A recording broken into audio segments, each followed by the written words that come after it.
Welcome to this IQME Safety Centre webinar about getting the best from a remote HAZOP. My name is Trish Kerrin and I'm the Director of the IQME Safety Centre. I'm joined for this HAZOP by Nigel Allen. Nigel is a chemical engineer and management degree and worked in industry for nearly 20 years, most recently as an EHS manager for a coma site before he joined Chilworth Technologies, which is now known as DECRA Organisational and Process Safety in 2004. He's worked there as a process safety specialist and now technical manager. He's led numerous HAZOPs, both while in industry and as a consultant. And since the start of the pandemic, he's led HAZOPs and other hazard studies remotely. He lives in Leeds with his wife and son. So I'd like to thank Nigel for joining us on this webinar.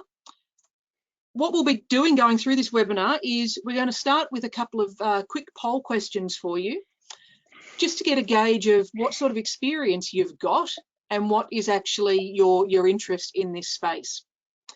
Then Nigel will go through his presentation.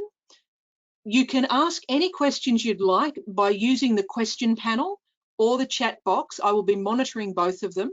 At the end of Nigel's presentation, we will go through the questions with Nigel and he will provide you with those answers at that point in time. We'll also then just give a quick wrap up at the end. So without further ado, I'm actually going to start the first of the polling questions. So the first poll question I have for the audience is, are you experienced in participating in HAZOPs? So you've either got a yes or a no answer. So please go through and give me your answers. Okay, I can see the votes starting to come in. All right, so Nigel, we have quite a high percentage of people here that have experience in participating in HAZOPs. So I will close off that poll in a second, just as it stabilizes. Yeah, okay. So what we have is 89% of people said yes, they have experience in participating in HAZOPs, and 11% have said no at this stage. So thank you for that. The next question I have is, have you previously led HAZOPs? So I'll give you a few seconds to answer that question for us.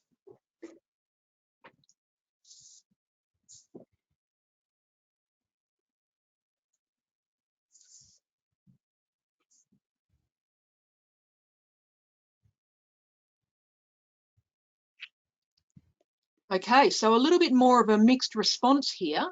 We're looking at 54% have said yes and 46% no. So we've got a lot of HAZOP participants, but not so many HAZOP leaders in this. The next question we have you participated in virtual HAZOPs or hazard studies in your over the last 18 months as we've been in this COVID world?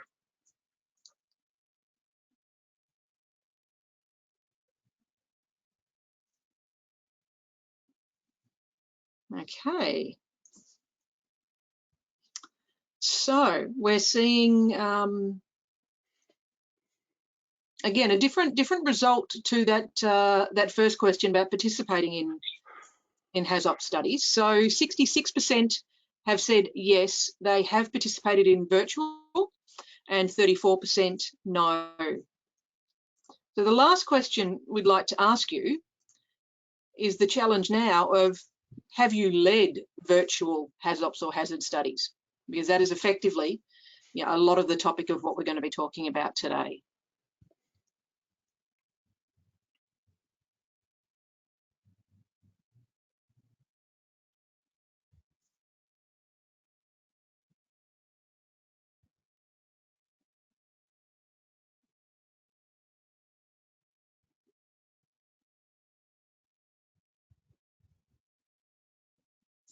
Okay, so for this one, we've got 37% have said yes, they have led virtual, and 63% no. So there's certainly quite a distinction that we're seeing within those numbers as it is.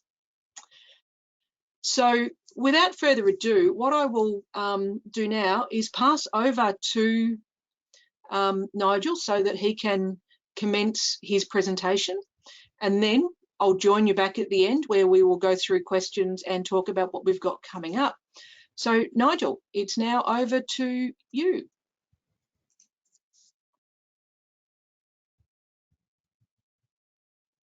I can see your screen. Hi.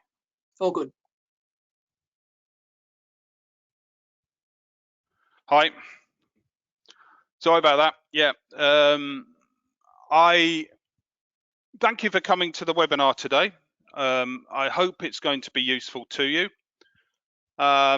This is a subject which I've had to grapple with over the last 12, 18 months. It was not something that was really thought about prior to the last 18 months. And I'm hopeful I'm going to be able to give you a few pointers, a few guides to how we've sort of grappled, or I've grappled and my colleagues have grappled with this subject. So I've scheduled it in terms of do's and don'ts. So the idea is that to give you some sort of things that you should do and some things that you perhaps shouldn't do with regard to carrying out remote HAZOPs, because they are slightly different in the way you have to run them to how doing the traditional type approach.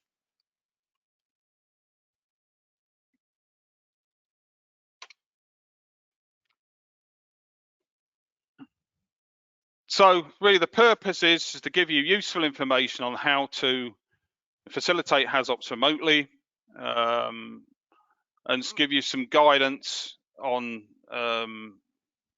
from our own experience on how to conduct them in a useful way. There is some ICME guidance which actually is not in draft form anymore, which has been released by the ICME, which you can also use for reference. So I would encourage you to reference that, to use that as well. It has been issued recently, the good practice in virtual HAZOP. So please use that. It's a useful reference. We've done this, so we're going to move on from that. Traditional HAZOPs. What do we do? What do we do traditionally? Well, from the poll, most of you have been in HAZOPs, so I'm guessing you're familiar with this. You sit in a meeting room, usually on a client site. You carry out a site tour, but perhaps beforehand if it's an existing HAZOP. You bring a bunch of documents down with you, usually P&IDs, can be procedures, work instructions. You may have them electronically. You can put them up on a screen in the meeting room. You've got a flip chart there as shown on that top right diagram. And over a number of days, half a day to a day at a time, you conduct the study. So people will come into a meeting room in the morning, sit for say 3-4 hours, maybe less, with a few breaks, and then come back in subsequent days until you finish the study. And the idea is that you're sitting face to face and you interact with each other in the meeting room to complete the study. I'm not going to go into obviously the minutiae of how to do HAZOPs, as the majority of you have been in them before, but the idea of using guide words, deviations, etc. But this is essentially the approach, and this is how we've carried out HAZOPs for many years, going back into the 1970s when they were first developed in ICI, all through to today. So, and this was how we've always thought the HAZOP should be done, and nobody's thought of doing it any other sort of way in the past. They've always been done in this particular way. Now, some people have asked me about remote HAZOPs in the past, and we've been asked by clients, and we've always said, no, you can't do them. It's a dumb idea. Why would you want to have people remotely in a HAZOP? How do they can see what you're HAZOPing? How can they interact with the people present to get a good study if they can't see what drawing you're looking at, what valve you're looking at, or what vessel you're looking at? Everyone had to be in the same room. And of course, if you're remote, you can't do the site visit. If you're doing an existing plant, how can you go out on site when you're remote? So there's all sorts of challenges that were seen to having people remote, particularly leaders remote from a HAZOP, that were seen as being insurmountable, that you just couldn't practically do HAZOPs with even some of the people working remotely. So everyone was required to be in the meeting room together.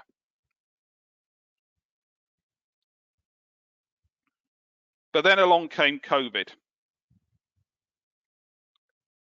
And immediately we were told you can't go onto site. I was actually in the middle of a HAZOP when COVID hit us, when in the UK, we had the Prime Minister come on the line on the 21st of March, come on the TV and said, you must work at home, you must not leave your home for anything other than essential purposes. And I was in the middle of a HAZOP at the time. I talked to the client concerned and they said, well, you really can't continue with this. You can't be coming into our site because you'll be defying government regulations, not just company regulations, but all certainly company regulations. So we had to sort of look at how we were going to continue. We couldn't conduct the meetings online, and other people on the site, we couldn't continue like that. We had this thing about could we define them as HAZOPs as essential? I mean, they're for safety reasons, so maybe we can convince the authorities that they're essential.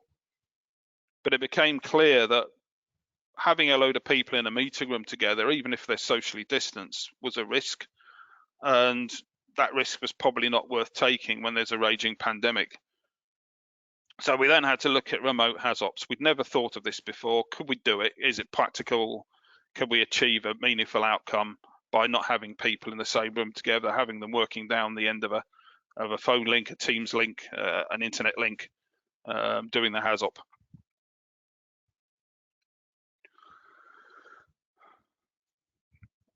And we immediately thought that there are sort of challenges to this. First of all, preparation and management. I mean, you can't just have people turning up in a meeting room and then you then can sort of tell them about what you're meant to be doing. You've got to tell them all beforehand what you're doing and make them absolutely clear what you're going to be studying. So they turn up in the meeting room and they've got there's no ambiguity there, there's no uncertainty there. So we'd need to do a lot of preparation. We still recognize that face-to-face would be better, but we couldn't do that anymore. So how can we make the best of the situation? And there are incentives to going towards remote anyway, in spite of the pandemic. Climate change. We're all being told about every day now about climate change and the harm it's doing to the planet. And there's evidence of the harm in terms of some of the tremendous, terrible weather events we're getting, the forest fires and the events in the east of the United States recently. So climate change is a real problem, and we can't be continually traveling to go to HAZOPs all the time.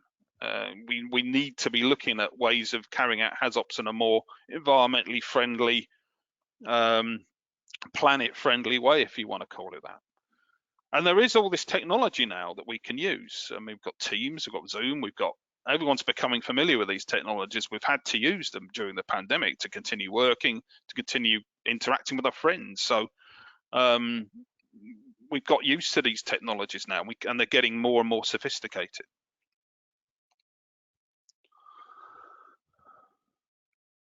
So after our initial sort of questions, we had some other questions.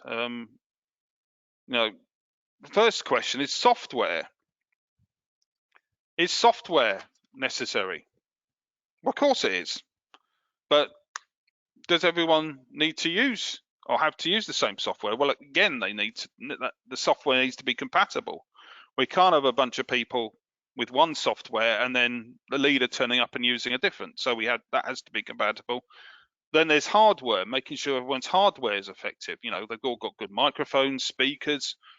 The other thing we've been looking at is having dual screens, so that you can have two screens in the room while you're working, so that you can put, say, drawings on one and the minutes on another. The other question is making sure not only do everyone have the right software, that they all can use it effectively. In order to use software in HAZOPs, you've got to, and software for remote HAZOPs, you've got to know how that software works, its features. So everyone's got to be trained. And this applies to the facilitator as well. And the final thing really is engagement. How do you make sure people stay engaged on a remote HAZOP? Because they're all in their separate houses or offices, wherever they may be. How do you make sure they're all engaged in the process and remain on the same page, the HAZOP? They know exactly what node you're discussing and the problem that you're talking about. So these are all things, all the sort of specific challenges we had to look at. So the one thing that we realized very quickly, I thought I alluded to that a little bit earlier, is that preparation is the key. It is for all HAZOPs. Poorly prepared HAZOPs are usually HAZOPs that don't go very well. But it's equally more important for remote HAZOPs because you've got to make sure everybody has the right information and they more fully understands it. You've got to remember that when you get to the HAZOP room, the virtual HAZOP room that you're going to attend, everyone's not going to be sitting around together. They can't explain things to each other in the same way. You can to an extent, but there's going to be slight barriers there. So it's always more important to get information packs to people and take them through those packs so they understand them beforehand. It makes that more key than it would be for a face-to-face HAZOP. And make sure everyone understands the technique, understands the software. You know, does everyone have software training? Does everyone, you know, do they know that their technology work? Do they know how to mute themselves, even, you know, strange things like that? Do they know how to use their video?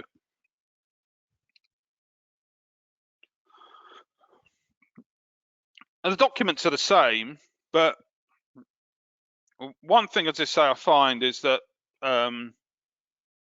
you know, you need to do this extra preparation on documents. And another thing that needs to be prepared is a pre-meeting. The process engineer check that all the documents are correct. I've also found sometimes you need a pre-meeting with the whole team to make sure they understand all the documents. And they have a chance to ask questions about them before the meeting, just because it gets that familiarity there and gets people better engaged with the process when it starts. So that also helps. But you need to get those documents out to people. You can't just sort of give them the documents when you turn up to the meeting. The other thing that's also important is what happens if with a site tour, you can't have a site tour in the same traditional way because people aren't on the site. Is there somebody, say an operator, a key worker on the site who can go out, take photos, take a video? Obviously, there's permitting issues with using photos and videos, say in a hazardous area, but if that is possible, then that is what should be done. And it will help with the process. And it would also help if that person who took the video is also one of the HAZOP team members, so they can then ask questions on it if necessary. And it may be that that person has to go out and take more videos as the HAZOP goes on.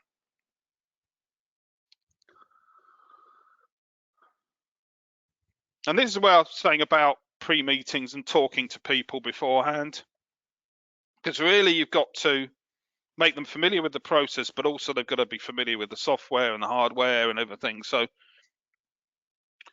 you know, get that, make sure you've got confidence that they know that they have that familiarity beforehand. Do they know how to use the software? Do they know how to put their hand up virtually? Also, you may want to use voting systems in HAZOP if you've got particular problems that you want to get agreement on that you've raised in the HAZOP. So you may want to make sure people can use voting systems, as you have done this morning. They're also useful in HAZOPs. Are they able to work in an area that's quiet, that's where they won't be disturbed? Remembering, of course, that a HAZOP lasts for 2-3 hours. So to get a quiet area for that length of time can be problematic for people. Often people are at home where they've got dogs and children who don't seem to respect boundaries very well. So is there right to be any problems with that?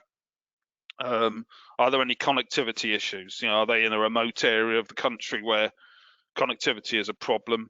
Will they be able to use video? Because I always like to use video in HAZOP to get that engagement, but it may be that they can't because of connectivity.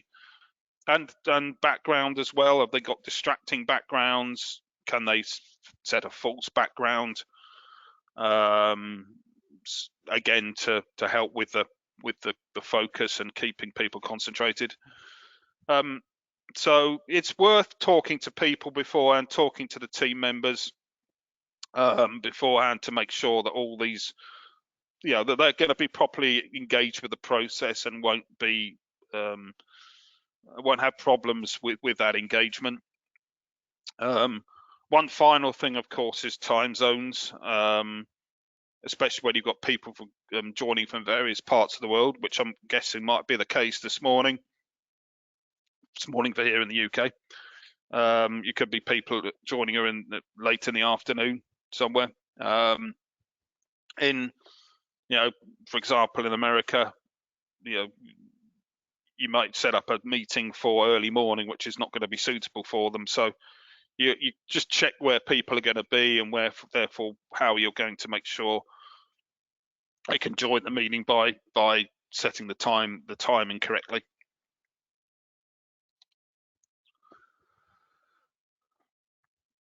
Software familiarization is obviously important. There are some very good Teams guides. This is one that's on the right here that I found, which looks pretty useful. Gives you a few sort of pointers to how to conduct meetings on Teams. They're probably equivalent ones for Zoom or GoToMeeting or other software as well. And just sort of saying that some of the good things you could do or not do. One thing I do try and get people to do in HAZOPs is to, if they can, have double screens, because if you think about it, in a HAZOP, you've got the drawing and you've got the minutes, and they're the two most important documents. So you try and get people so they can split their screens, so they've got the drawing on one screen and the minutes on another, so that they can interact between the two.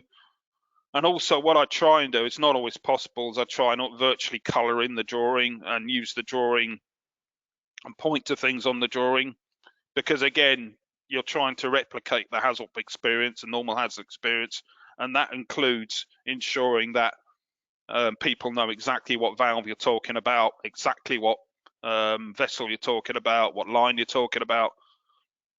And if you can virtually colour in, then do that. Another thing to do is use chat boxes and use whiteboards. In HAZOPs, you often have a flip chart. That meets drawing earlier showed a flip chart. So have a whiteboard up, use a whiteboard to discuss points between you. So these are all things I try and set up and talk to people about before, to make sure they've got it on their screens as well. Again, to try and replicate as good as possible, as closely as possible, the experience that people would have in a normal HAZOP meeting when they're face to face.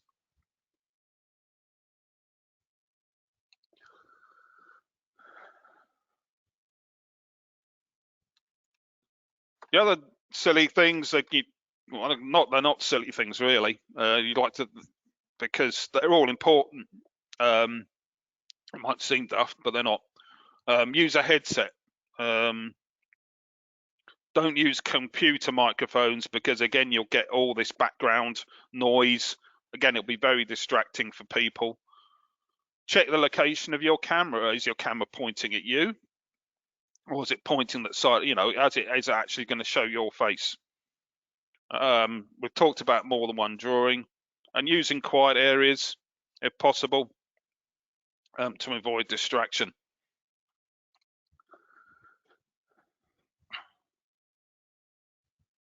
So what do you need to do as a facilitator at the start of remote sessions? You've done all this preparation. You've ensured that everyone's got the drawings and the documents and they understand them. You've ensured everyone's computers work, that they know the software, that they can use certain facilities on the software. You've ensured that they've got a sensible place to do the meeting, to carry out the meeting. The other, obviously you have to do all the other usual stuff that you have to do in a HAZOP, like define the nodes and check all the drawings are correct, etc., etc. That's the same as a normal face-to-face. But what do you do when you get to the actual meeting room itself? Well, one thing I always make sure I do is join early. Try and be the first one. If you're facilitating, try and be the first one to hook into the meeting, to join into the meeting, and make sure everything works, that your own hardware works, that your microphone hasn't decided to pack in. I've had a lot of problems recently with Teams, so I always try and make sure that they're not going to cause a problem before the meeting starts, and I've got good connectivity through Teams. Then I ain't going to suddenly be kicked out of Teams or any other software.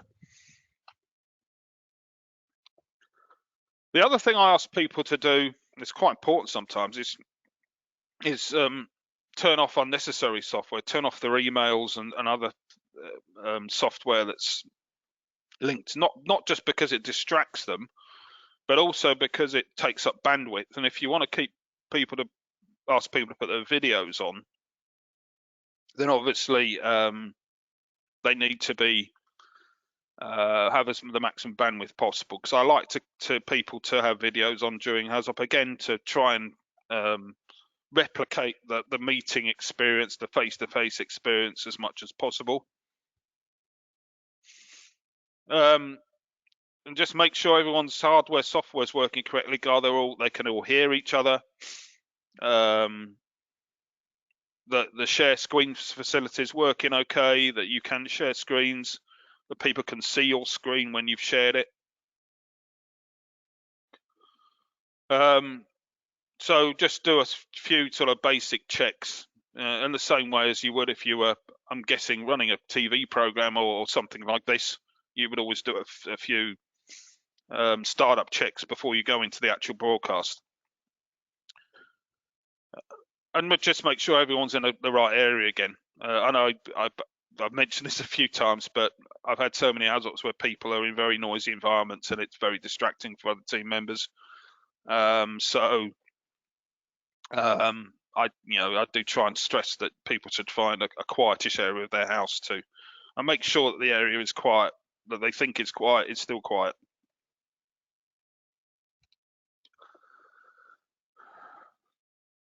The other things I ask people to do is make sure everyone's introducing themselves. One of the problems that I had when I first started doing remote HAZOPs, I just piled straight in. I forgot that in a lot of the HAZOPs I was doing, people hadn't met. Some people hadn't, particularly when we got into the pandemic and people were starting who'd never met other people within their team, within their organization. Everyone doesn't necessarily know each other. So make sure everyone introduces themselves. Don't just assume that everyone's knows each other and works with each other every day. That's not the case. It may be in your own organization you don't have to do that so much, but certainly something that you should at least consider. Explain the documents, share them. It's very important that everyone understands more about the process and the documents they're using. You can't, there's less opportunity to sort of, if you like, muddle through in a remote HAZOP, because people will get lost very easily. So you need to explain everything. and explain the methods to be used. Explain how you're going to conduct the HAZOP. Explain how many breaks you're going to have, when you're going to have those breaks, and how you're going to conduct the HAZOP. The fact that there's going to be explanations at each stage, you're going to try, and the fact that I also would say to make sure that people will always raise their hands when they're confused or losing track, because it's very easy to do that in a remote HAZOP. And the final thing is to make sure that people are happy with the meeting being recorded. I always like to record HAZOP meetings. One thing that you can do that you don't always do with a face-to-face is recording, which then allows you to go back and check on points that were raised and perhaps adjust the minutes accordingly. So I always try and record the meetings if people are happy with that.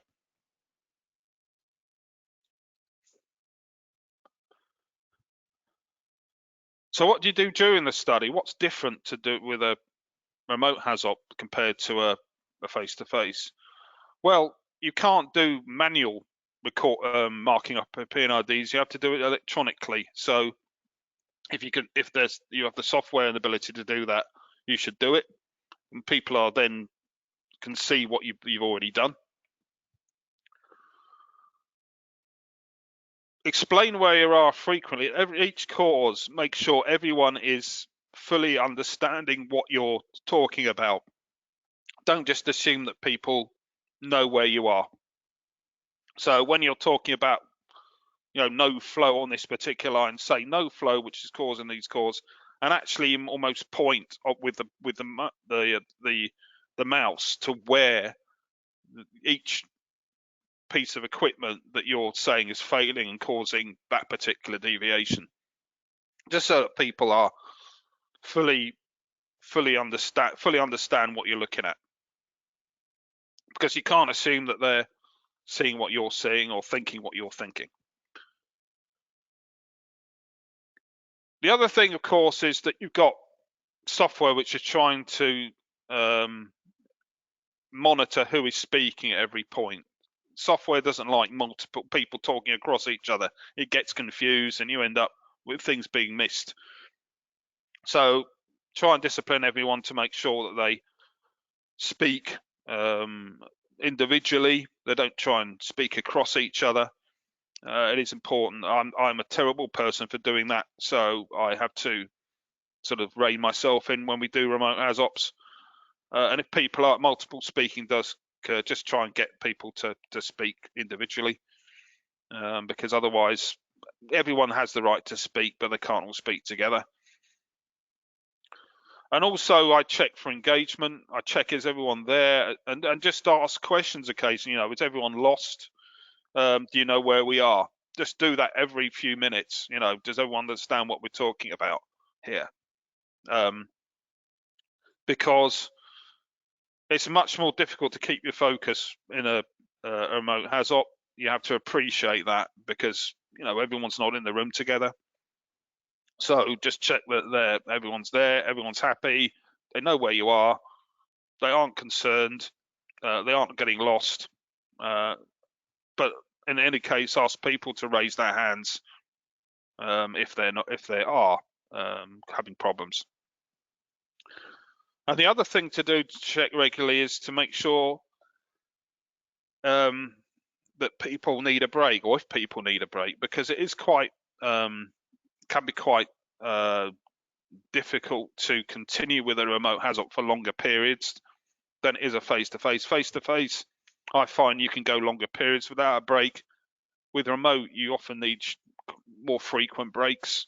It is more difficult to keep that intense focus that you often need for a HAZOP. So let people take a break, even if it's just a 5-minute break, so that they can refocus and come back refreshed, even if it's just to grab a coffee or go to the toilet or whatever. And just one other thing that I would say as well, and it comes out in the ICME guidance, is use the voting facility to ensure that people have agreed a point, and maybe using it just to check if people want a break or not. use that voting facility within the software.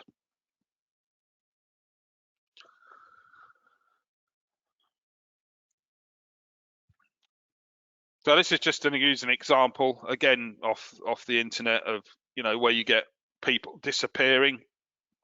Some people are on the meeting, some people aren't.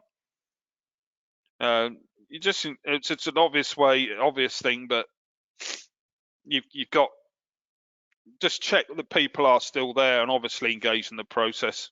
If you're finding that people are disappearing, then either they've got lost and they're not, so they've lost that engagement, or you've gone on too long, we haven't given them a chance to have a break, or just you need to ask them, do they have other commitments? Can they continue?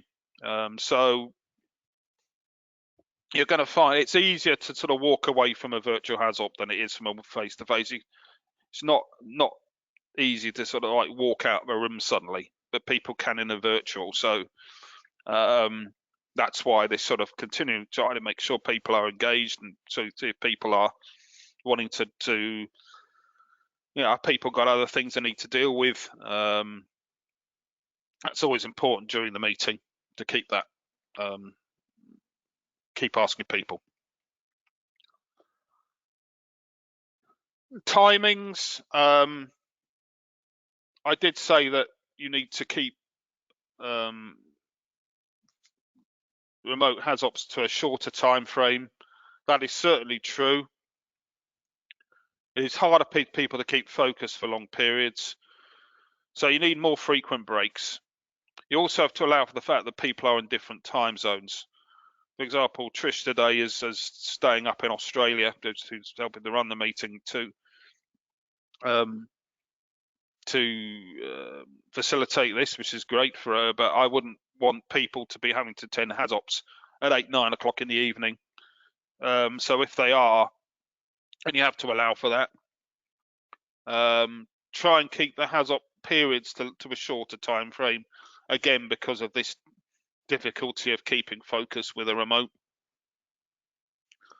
So it's just something you need to keep on top of during the HAZOP. Make sure that that you're giving people the breaks they need. So it's hopeful then by giving them those breaks, you won't get the situation again on the previous slide where you're getting people disappearing or people being distracted and not taking part in the process effectively.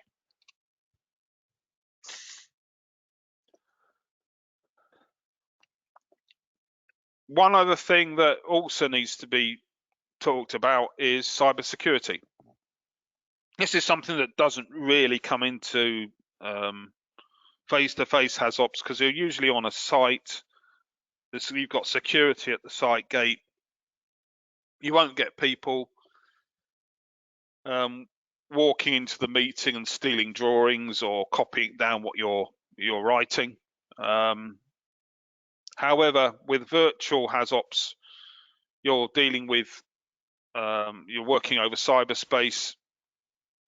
You've got drawings and HAZOP minutes that are being transmitted over cyberspace. So the idea of encryption,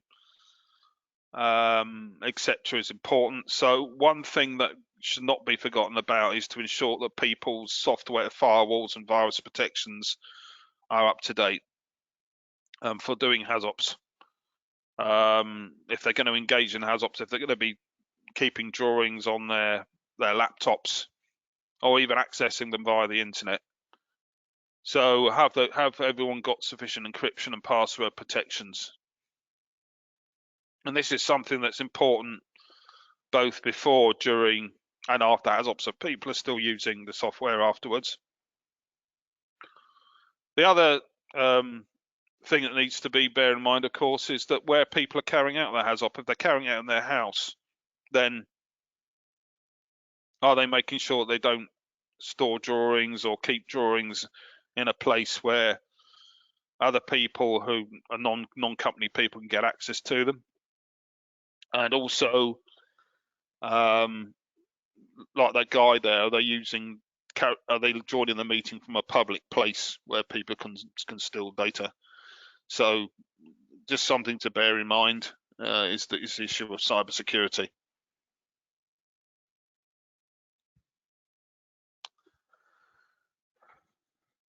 So that leads us to a few conclusions. The first conclusion I would come up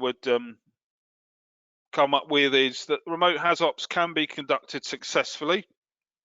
They can be conducted to the same degree of success as a face-to-face. It may take more time, may take more energy or more effort, but it can be done. Preparation, I always go on my normal HAZOP courses about preparation, but it's more critical with face-to-face, that you make sure that everybody is fully prepared for the HAZOP and that you're fully prepared. And that includes all the issues regarding software, hardware, showing people are familiar with it, showing people know the drawings, know what to expect, etc.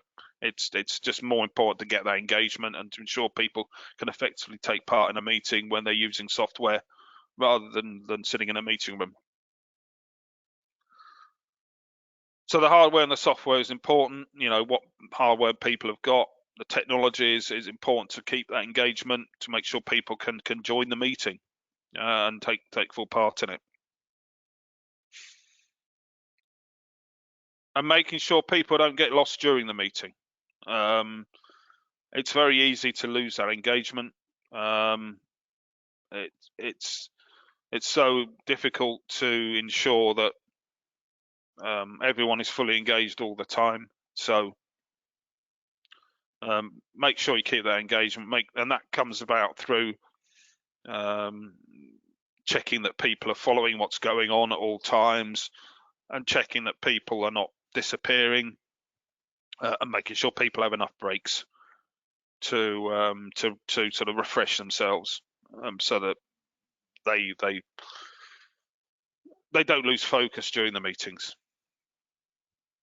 And last but not least, cybersecurity issues. Just to ensure that people have the right encryption software, the virus protection software is up to date, and that they're carrying out that they're in a secure place when the HAZOP is actually carried out. So that essentially concludes this remote virtual HAZOP webinar. There is one final slide that I'm going to put up, which is a quote by Henry Ford, and I think it applies to other project situations as well. But one thing that we forget when we're all working remotely is teamwork. We're all working on our individual rooms, our individual offices, our individual houses. It's vitally important that you keep that teamwork during a HAZOP, via the communication, working hard on communication and garnering and making sure everyone feels part of the process. By doing that, a remote HAZOP can be as successful as a face-to-face HAZOP. It just takes a little bit more work to get there. So thank you to everybody. Are there any questions at this point? Thanks, Nigel. Yes, we have lots of questions coming in at this point. So thank you for that presentation. I guess from my perspective, I think it's interesting that there are definitely some pros and cons to the whole virtual space of doing assessments in this way. But as they say, you know, necessity is a mother of invention. We had to do something to continue these processes going on, and I think we've come to a place where we're actually doing some pretty good work in this space as well. So I'll kick off with the questions as we got them. So the first question is, have you used two different applications running in parallel to share two desktops, i.e. the P&ID on one and the worksheet or the minutes on the other? So you talked about having two screens, so you could have drawings on one and the minutes on the other.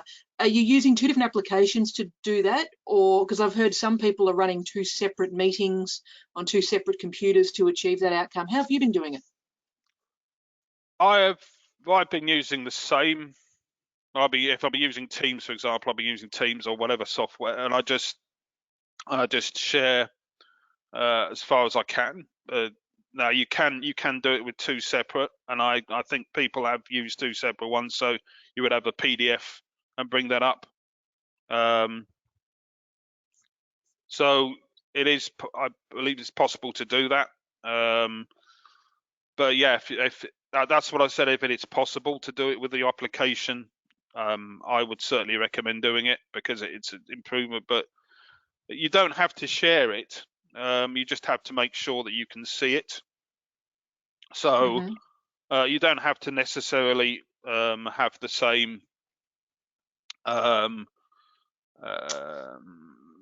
same software running. Right. What I try to do is tell people to put the drawing on the other screen so they can see the drawing, but they don't necessarily have to be sharing that drawing with everybody else. They just have to make sure they're seeing it. What I will do is I will switch to the drawing. If I can't, when I share my screen, I'll switch to the drawing and I'll show at certain points where we are in the HAZOP so that people can see, where we can verify that they are where they should be in terms of the HAZOP. So they're not looking at a completely different node or completely different line. So it's done that way, and I appreciate that you can't necessarily easily share two separate screens at the same time. That's not always possible. Good, thank you. Are there any key differences between running a remote HAZOP versus a HAZID, other than obviously they're two different studies? So would you suggest the same sort of processes to do a remote HAZID activity? Yeah, so I would use the general principles apply. Of course, you're using different documents, but again, you need to get engagement and to make sure that people are familiar with the software. The same processes will apply. It's just that you're using a different technique for doing it. Cool. Thank you. Next one we've got is a comment. In terms of cybersecurity, just information for everybody. Apparently BP request that everybody turns off smart speakers in their home when they're doing remote activities like this. So, because obviously the smart speakers are sitting there listening to us. That's how they know when they need to come into action. So thanks for that comment. Thank you for that. Next question. Do you find it more or less important to have a scribe? It can be useful to have a scribe. I do find yes and no. I think it's the answer. I know it's a very obtuse answer, but it can be useful in terms of you've got somebody else writing, and then it allows you, as you would do with a normal HAZOP, to be engaging more directly with the people on the team. So it frees you up to sort of be addressing them more directly and asking them questions and making sure they're engaged while someone else is doing the writing. There is also, of course, the communication issue when you've got someone else working remotely doing the scribing. So you've got to be keeping closer watch on them, and they've got to be keeping up as well.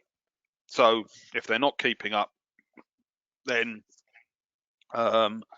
you've got another person you've got to keep engaged. So it can be challenging with a scribe, but it also can have a lot of benefits. We did discuss the scribe issue in the ISC guidance document, and we actually suggest that now is not the time for training. Scribes are very useful, but you probably actually want a very experienced facilitator being the scribe, making sure they understand their role as the scribe and not taking over facilitating. So it's, yeah, you're right, it's a balance. Yeah. How much longer would you allow for HAZOP contact time, just as a sort of percentage? Because you said, you know, no more than 5 hours a day, but, you know, how much extra time do you think a HAZOP is going to take in this virtual? What's your experience been on that? In terms of actual time, excuse me, in terms of actual time, I would say it's about 30-40% extra, roughly, to actually, because you're going to have more frequent breaks, because the time of each session is normally shorter. It takes, that sort of allow for that sort of extra length of time. Okay. It might take a little less, but I would allow that. What about the number of people in it? So do you sort of stick to the 7 or 8 as you'd normally have typically, or do you allow more in a virtual or less in a virtual environment? Excuse me. I've tended to take, excuse me a minute, I'm just going to, sorry about that. No worries. I would normally have the same number of people. I would not change the number of people, just simply because I still want the same team with the same interactions. It may be you have to, one of the beauties of virtual is that you can more easily sort of bring in new people. So you can you can have a guy, say you're talking about a proprietary piece of kit, say a compressor skid or a chiller skid. You could bring in, you could co-opt an extra person in virtually more easily. But I tend to stick to the same team. I haven't as yet found the need to change the team. Okay. If you had a choice, would you prefer virtual or face-to-face? I'm going to sound like a traditionalist here, but I still prefer face-to-face. I think, however, I'll put a rider on that. I think with the technology improving, I think there will be a greater scope for virtual, and I think in the future there will be more virtual HAZOPs, and I think they can be run as the software improves, as our use of the software gets better, we get more used to it, we get more familiar with it, we get more experience. We could find that they'll become equal, if not better, than face to face. Yep. And obviously bandwidth can certainly be quite a challenge. I've got a question here. So should it be mandatory for videos to be turned on? Because some people could just drift off as time passes, but you know, obviously that is also going to eat into the bandwidth. What are your thoughts? I prefer to keep the videos on. Again, I try and replicate the HAZOP experience, the face-to-face, as much as possible. If people are struggling, then I will tell them to allow them to turn them off. But when they do that, I will compensate by asking them, checking on them, if you like, more frequently to make sure they're still engaged, because I can't see them. Yep. In a situation where you've got multiple teams doing different units, how are you managing that? So scheduling separate sessions, separate agendas, separate teams, all those sorts of things? So if you've got, I totally understand that, but I think you're talking about where you've got a number of different teams all working on the same project. Yes. I haven't had a situation where I've been going between different teams, but you can set things up whereby you can dip into different teams at different times. If you're sort of overseeing a number of teams, you've got the ability with virtual HAZOPs to set yourself up as you can when you've got. You can do it with training as well, where you have different working groups, and you can almost like dip into each working group and see how they're getting on. and you can manage them in that way. If you've got different HAZOP teams working on the same different parts of the project at the same time, for the sake of example. I'm hopeful that's what you meant. Yep, good. And the last question, what are the break intervals that you would recommend for a remote HAZOP as compared to normal sessions of 6 to 7 hours where you might have 3 to 4 breaks in that time? How many, if we're doing a sort of a 5-hour virtual, how many breaks would you factor into that? I tend to break every hour to an hour, maximum hour and a half, but certainly look to have like 5 minutes every hour, just so that give people a 5 minutes of time out. That sort of time frame. Okay, great. Well, that was all the questions we had, but there are a lot of questions there, so thank you for that. I'm just going to grab the screen back now and do the sort of wrap up. So thank you so much for that, Nigel. It was really informative, and I think quite useful to have someone speaking about experience of how they've been doing this, rather than just me speaking about, pulling together a document of people telling me how they've been doing it. Just a special thank you to all of our Safety Centre members, our operating partners, obviously, as well as our industry partners. Obviously, DECRA is one of those, for their work in continuing to support the Safety Centre over the last several years, and including the last 18 months. We're certainly very proud to say that we've actually grown in membership over the last 18 months. So obviously people are valuing what we're doing, and we're continuing to try and serve in that way. Also, we've got our supporting partners around the world as well that we've worked with, and continuing to try and improve the education processes. As Nigel mentioned, we have released a virtual HAZOP document, so you can download this document free from our website, and it just runs through some of these topics that Nigel's talked about, because this virtual world of HAZOP is a bit different. It's not the same as doing it all together in a room. We have to take into account all sorts of other things that you normally don't have to worry about. So check out that guide. It is quite a useful guide. It's not very long, it's just a short little one, but hopefully that will help you in preparing and running your virtual HAZOPs to make sure that you're getting the most value out of them. From a webinar perspective, we have another webinar coming up in September, on the 20th of September. I'll be doing a webinar on Delta HAZOP. Now, Delta HAZOP is a new technique.